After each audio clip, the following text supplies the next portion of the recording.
So, Breath of the Wild has been out for a while now, and it's been very well received, to say the least. I've beaten it twice, and am now on my third run right now, and it's been systematically sucking away a lot of my free time. It's a great game, but I thought I'd take some time to compare and contrast it to another beloved Zelda game, Ocarina of Time. Ocarina of Time has for a long time been my personal favorite game of all time, and many regard it as one of the best games ever made, but many now seem to think that Breath of the Wild surpasses it. Are they right? Well, let's take a look and find out. Bear in mind that this is all just my opinion, so you're more than welcome to disagree. Also, there will be some spoilers for both games, so if you haven't played them and don't want to be spoiled, turn this video off now and go play them. With that said, let's get started. On the surface, the gameplay mechanics aren't too different. In both, you play as Link and adventure across Hyrule to save the world. You run around, fight enemies, collect items, uncover secrets, all that good stuff. Ocarina of Time's gameplay is a little simplified by modern standards, but still holds up fairly well. It doesn't overcomplicate, and it helps make the adventure feel real. But it's undeniable that Breath of the Wild has made some improvements to the core Zelda gameplay. First of all, Link can run and jump whenever he wants, and he can also climb up almost any surface, which really enhances the exploration of this vast, untamed wilderness. In Ocarina of Time, on the other hand, your options are more limited. You can still collect a lot of different items, but there's a limit to what you can do with them, and the way rupees are handled is a little off, as some items are far too expensive for much of the game, but by the time you can afford them, you no longer need them. Breath of the Wild allows much more options for what you can do with the items you collect, and almost all of them have some practical use. Rupees are also handled better, and the game's economy works pretty well. Each game has some items and abilities that the other doesn't. For instance, in Ocarina of Time you get the magic spells and items like the hookshot, while in Breath of the Wild you get the runes that let you stop time, raise ice pillars, and move metal objects around. Overall, Breath of the Wild's items would be hands down better than Ocarina's in almost every way. However, Ocarina of Time's weapons don't break like they're made of cardboard, which brings me to Breath of the Wild's weapon durability system. I have mixed feelings on it. On the one hand, I think it works fairly well, as it encourages the player to try lots of different weapons and keeps you on your toes. It also makes finding new weapons and item drops more valuable, which helps incentivize you to keep exploring for more gear. But I would say that the system needs a little work. First of all, don't make the weapons break so quickly. Rusty weapons, fine, but all the others should last longer than 1 or 2 fights. Secondly, I think that what they did with the Master Sword was very clever. You can only use it so much, and once you've used it too much, it runs out of energy, and you have to wait for it to recharge before you can use it again. This works well, as it lets you keep the weapon while also preventing you from becoming too reliant on it. So if they had a system where you could place some magic on a weapon, bow, or shield that you would like to keep that gives it the same ability as the Master Sword, you could then keep it permanently if you like, while still having other expendable weapons as backups. Still, despite that issue with the weapon system, Breath of the Wild more than makes up for it in other areas, and while Ocarina's gameplay is still good, it's undeniably a little dated. Overall, both games have good gameplay mechanics, but on the whole, Breath of the Wild is a lot better. Sorry, Ocarina. In a series about exploring a vast open world, the scope and quality of a game's overworld is quite important. Ocarina's overworld is one of the most well-known and iconic versions of Hyrule, but Breath of the Wild's version of Hyrule has a lot going for it as well. Ocarina was held back by the limitations of the N64, as well as the limited experience of the developers working in 3 dimensions. But it balances its locations fairly well, by making each one distinct, unique, and memorable. Every area is exactly as big as it needs to be, and no bigger, and the game has a lot of content in a relatively small space. Breath of the Wild's overworld, by contrast, focuses less on fleshing out a few distinct areas, and instead delivers an enormous world for the player to explore. This is hard to pull off, and if done wrong, all a massive map to explore offers is a tedious commute between all of the parts of the game that actually matter. Thankfully, Breath of the Wild avoids this trap, and the land of Hyrule is a constantly engaging and enthralling place to explore.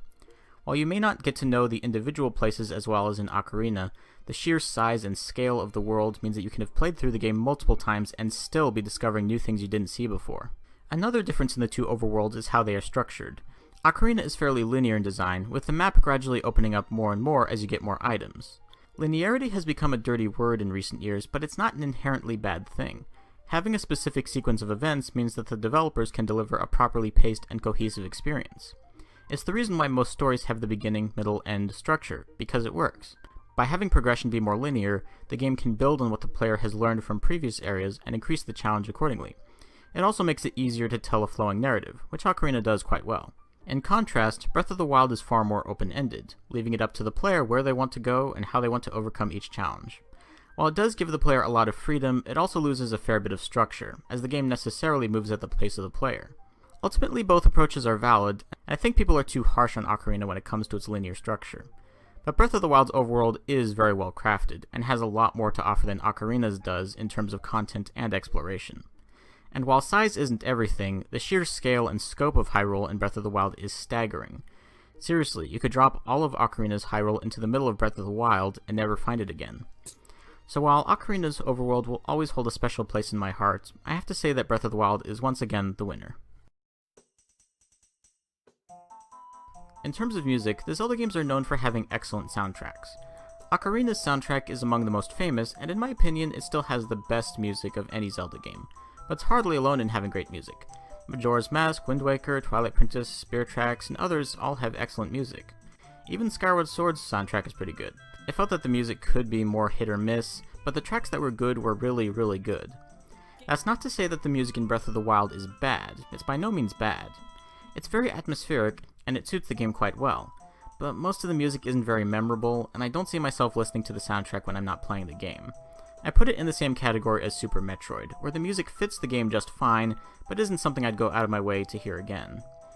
In this category, I'd have to say Ocarina wins. When it comes to the spirit of exploration, Breath of the Wild is leagues better than Ocarina of Time. But when it comes to another important staple of the series, dungeon crawling, Breath of the Wild falls a little flat. Yeah, there's a million or so of the shrines, but they only consist of 1 or 2 self-contained puzzles, and then they're over. Beyond that, there are only 4 main dungeons. Now, the concept and design of each of these dungeons is very clever, and very different from anything the franchise has done before. But none of them are very long, and while they each have their own unique elements, the interiors look pretty similar. Ocarina has a lot more dungeons, and on top of that, the dungeons are quite a bit bigger. There's just something about overcoming the challenges and puzzles in a well-designed dungeon that is just so satisfying. The game makes up for the small size of its overworld by making you eager for the next dungeon. On top of that, the puzzles, enemies, and environments of each dungeon is very distinct. From the tranquil yet eerie atmosphere of the Forest Temple, to the harsh and fiery depths of the Fire Temple, to the exotic but menacing location of the Water Temple, to the creeping sensation of descending into the depths of hell you get from the Shadow Temple. All of these offer unique and memorable experiences in their own right. While I did like Breath of the Wild's dungeons, in terms of both quantity and quality, Ocarina of Time's dungeons are still some of the greatest. There's also the matter of bosses. Ocarina's bosses were as varied as the dungeons they resided in, and each fight was distinct and intense, though some were obviously harder than others. Now, Breath of the Wild did have some pretty interesting bosses in the overworld, but when it came to the bosses in the dungeons, I felt pretty underwhelmed. After all of this build-up, each of the 4 dungeons just has you fight what is essentially a variation of Phantom Ganon. Now, I will give the game credit in that the bosses have distinct attack patterns, and each one requires different strategies to beat, but that doesn't distract from the fact that they all look very similar, and their designs aren't very interesting. I was also rather disappointed with the final boss, but I'll get more into that when we look at story and characters. In short, while Breath of the Wild is still pretty good when it comes to the dungeons and bosses, Ocarina of Time is still better. And here we get to the biggest issue I have with Breath of the Wild. I'm not going to pretend that Ocarina's storyline was a masterpiece by any means, but it still presents itself well, and merges the story and gameplay together almost perfectly. You take up the role of the hero who's tasked with saving the land of Hyrule from the evil Ganondorf. You travel across the land, overcome challenges, and get help from the various characters you meet along the way. The game then jumps forward 7 years and reveals that your attempt to stop Ganondorf's plans backfired, and he has taken over Hyrule. You then journey across the land again, and you can see firsthand how things have changed for the worse. You also see how the characters you met when you were a child have changed over time, and you help them restore peace to Hyrule. This does a good job of raising the stakes, and merges the story and gameplay together very well.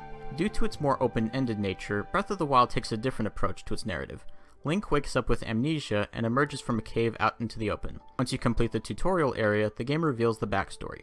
Link, Zelda, and 4 champions were tasked with defeating Ganon, who is about to rise again. They planned to do this by harnessing the powers they'd uncovered from an ancient civilization, namely the Mechanical Guardians and the 4 Divine Beasts.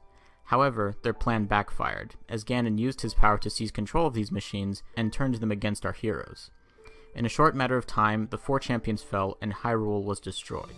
In a last, desperate attempt, Zelda sealed Link away in the Chamber of Resurrection and used her power to seal herself and Ganon within the confines of Hyrule Castle.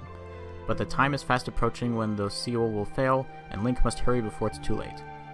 Beyond that, how the narrative unfolds is largely up to the player, and this is one of the big problems with Breath of the Wild for me. Ocarina of Time and Breath of the Wild stories share a number of similarities. Our heroes come up with a plan to stop Ganon, it ultimately fails, and Link is awakened in the future to deal with the aftermath and try once again to stop Ganon.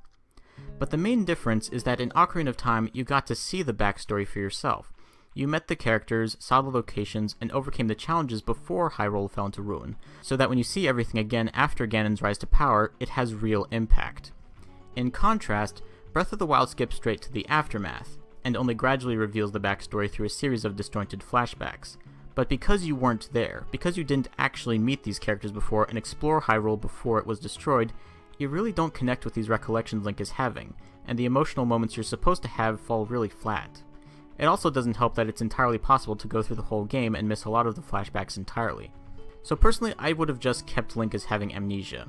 You don't need the whole backstory, just enough to give context.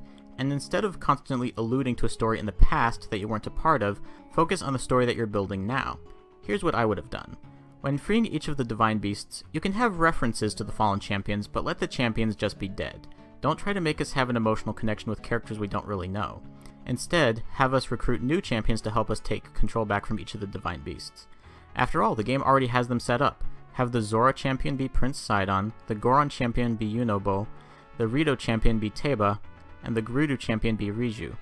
The game could have put more trials in between meeting these characters and taking on each Divine Beast, and during those trials fleshed out these characters and help us come to like and appreciate them.